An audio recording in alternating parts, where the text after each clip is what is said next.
ચાલતો છે અને બીજી તરફ નકલીની ચુંગાલમાંથી ક્યારે બહાર આવશે એ પણ એક સવાલ થઈ રહ્યો છે। ત્યારે આજે બતાવીએ સુરતમાં ફાટી નીકળેલા નકલી તબીબોના રાફડાને।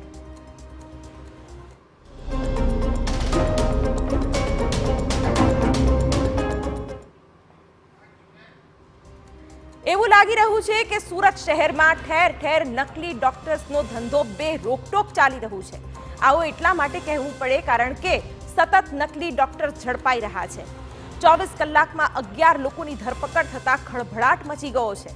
સવાલ એ છે કે શું સુરતને ટાર્ગેટ કરવામાં આવી રહ્યું છે? હજી આવા કેટલા ડોક્ટર્સ છે?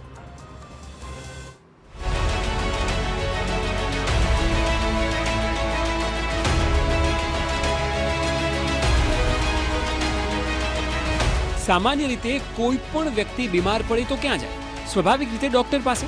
દર્દીને અપેક્ષા હોય કે ડોક્ટર તેને સાચી સારવાર આપશે અને તે સાજો થઈ જશે। પરંતુ જો આપની જાણ બહાર જે ડોક્ટર પર આપ વિશ્વાસ કરો છો તે જ નકલી નીકળે તો? નકલી તબીબોનો રાફડો।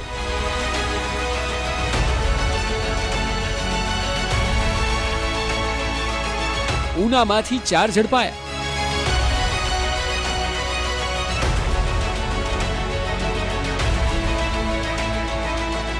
ગોડાદરામાંથી 7 પર સકંજો। આ બંને દ્રશ્યોને જુઓ, જરા ધ્યાનથી જોજો એટલે આપને સમજાઈ જશે કે કઈ રીતે સુરતમાં નકલી ડોક્ટર્સનો રાફડો ફાટ્યો છે। અલગ અલગ 2 વિસ્તારની કાર્યવાહીમાં કુલ 11 જેટલા નકલી તબીબોની ધરપકડ થઈ છે। ઉનામાંથી 4 અને ગોડાદરામાંથી 7 તબીબો છે। આ તમામ લોકો વર્ષોથી નકલી ક્લિનિકનો ધંધો કરી રહ્યા। પોલીસને તપાસમાં તમામનો પર્દાફાશ કરવામાં સફળતા મળી અને આ લોકો હવે આવી ગયા છે કાયદાના સકંજામાં। આ તમામને જુઓ, આ લોકો બેસ્તાન પોલીસની ઝડપમાં આવ્યા। બધા જ નકલી ક્લિનિક ચલાવતા લોકો છે। જે 4 ઝડપાયા છે તેઓના નામ મોહમ્મદ જાવેદ મોહમ્મદ છદુ શેખ, બિનેકાનંદ બ્રિજ કૃષ્ણા બિસ્વાલ, મોહમ્મદ લતીફ મોહમ્મદ રજા અંસારી અને મલય મોહનિશ બિસ્વાસ છે। પોલીસે તેઓની ધરપકડ કરી સાથે જ એલોપેથીની દવાનો જથ્થો તેમજ મેડિકલ સાધન સામગ્રી સહિતનો મુદ્દામાલ પણ જપ્ત કર્યો છે। તમામ સામે કાયદેસરની કાર્યવાહી હાથ ધરાઈ છે। આ તરફ સુરતના ગોડાદરામાંથી પણ એક મહિલા સહિત 7 બોગસ ડોક્ટર ઝડપાયા છે। આ તમામ લોકો કોઈ પણ પ્રકારની ડિગ્રી વગર દવાખાનું ચલાવી રહ્યા હતા। પોલીસે દરોડા પાડીને તમામને ઝડપીને વધુ તપાસ હાથ ધરી છે। આ લોકોની ક્લિનિકમાંથી પણ મોટી સંખ્યામાં દવાઓનો જથ્થો જપ્ત કરવામાં આવ્યો છે। લોકોની જિંદગીને જોખમમાં મૂકવાનો કેસ દાખલ કરીને તપાસ તેજ કરવામાં આવી છે। આ પ્રકારના 7 લોકો હતા કે જે લોકો આ પર જુદી જુદી ડિગ્રી ધરાવી અને એલોપેથિક પ્રેક્ટિસ કરતા હતા। એમની પાસેથી જુદી જુદી એલોપેથિક દવાઓ, ઇન્જેક્શન્સ, સિરિંજ, પછી બોટલ્સ, સ્ટેથોસ્કોપ, અન્ય સાધન સામગ્રી મળી છે।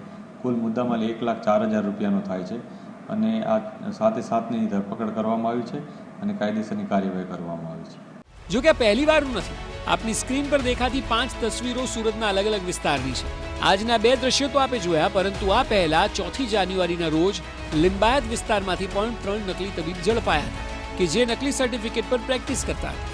તો 3 જાન્યુઆરીના ડિંડોલી પોલીસે નવાગામ વિસ્તારમાં પ્રેક્ટિસ કરતા આવા જ ડિગ્રી વગરના 6 ડોક્ટરને ઝડપ્યા હતા।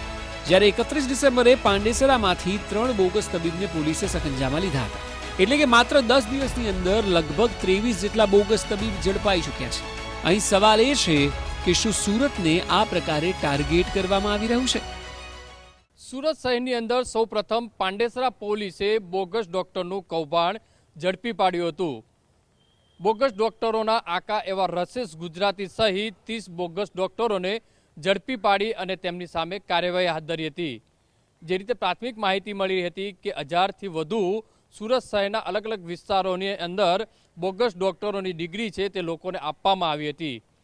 સૌથી મોટી વાત એ છે કે ખાસ કરીને સ્લમ વિસ્તાર અને ઇન્ડસ્ટ્રી વિસ્તારોની અંદર આ બોગસ ડોક્ટરો હતા તે ક્લિનિક ચલાવતા હતા। ત્યારબાદ સુરત પોલીસ કમિશનર દ્વારા જે સૂચન આપ્યું અને તે આધારે અલગ અલગ પોલીસ સ્ટેશનો મારફતે અલગ અલગ બોગસ ડોક્ટરો જે ક્લિનિકો ચલાવી રહ્યા છે તેમની સામે કાર્યવાહી કરવાની યથાવત જોવા મળી રહી છે। અહીં સૌથી ગંભીર મુદ્દો એ છે કે આ ચહેરા એમના છે કે જેમનો પર્દાફાશ થઈ ચૂક્યો છે, પણ હજુ આવા કેટલા લોકો નકલી ડિગ્રીના આધાર પર લોકોના સ્વાસ્થ્ય સાથે, જિંદગી સાથે રમત રમી રહ્યા છે। સવાલ એ છે કે હજી આવા કેટલા તબીબો છે? શું યોગ્ય તપાસ થાય તો સંખ્યા વધે? આ તમામ સવાલ અત્યંત મહત્વના છે. સૌથી મોટી બેદરકારી કહી શકાય તો સુરત જિલ્લા આરોગ્ય વિભાગની, કારણ કે આટલા મોટા પ્રમાણમાં બોગસ ક્લિનિકો ચાલી રહ્યા હતા અને છતાં પણ આરોગ્ય વિભાગને આ બાબતે જાણ ન હોય તે વાત ગળે નથી ઉતરતી. જો ગુજરાત સરકાર દ્વારા હજુ પણ જો તપાસ કરવામાં આવે તો સુરત શહેરની અંદરથી મોટા પ્રમાણમાં બોગસ ક્લિનિકો ઝડપાય તો નવાઈ નહીં. કેમેરામેન સંજય ચંડલ સાથે બલદેવ સુથાર, TV9 સુરત.